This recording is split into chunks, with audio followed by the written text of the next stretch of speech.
ഇത് Bush orange. ഇത് നമ്മൾ തറയിൽ നട്ട് വളർത്തിയിട്ടുള്ള ഒരു മരമാണ്. ഇതൊരു 5 വർഷം പ്രായമായി. വർഷത്തിലൊരു 2 സീസൺ നല്ല രീതിയിൽ, അതായത് എപ്പോഴും തന്നെ നല്ല രീതിയിൽ കാണാനുണ്ട്. ഇപ്പോൾ ഇതൊരു സീസണാണ്. ഇത് നല്ലൊരു പിടിച്ചിട്ടുണ്ട്, 100 കണക്കിന് കായുണ്ട്.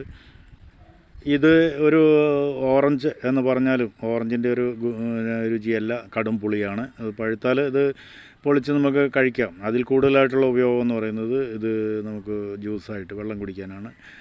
നല്ല രുചിയാണ്. ഇത് പഞ്ചസാര കൂട്ടി നേരിട്ട് ഇതിൻ്റെ തൊലിയോട് കൂടിയിട്ട് തന്നെ മിക്സിയിൽ അടിച്ചെടുത്താൽ നല്ല രുചിയാണ്. നല്ല പുളി ആവശ്യത്തിന് ഉപയോഗിക്കാം. എപ്പോഴും ഇത് കായുണ്ടാവും. ഒരു വീട്ടിൽ വളർത്തണം. ആരെങ്കിലും പെട്ടെന്ന് ഒരു ഗസ്റ്റ് വന്നാൽ ഇത് ഓടിപ്പോയിട്ട് പറിച്ച് ഉപയോഗിക്കാൻ കഴിയും. ഇത് ലെയർ ചെയ്ത തൈകൾ നമുക്ക് ഒരു ചെറിയ ബക്കറ്റിലോ അല്ലെങ്കിൽ വലിയ ഗ്രോ ബാഗിലോ ഒക്കെ വളർത്തിയാൽ തന്നെ വീട്ടിൽ ആവശ്യത്തിന് കിട്ടും. തീർച്ചയായിട്ടും ഇതൊരു തൈ വാങ്ങി വളർത്തണം, നല്ലതാണ്.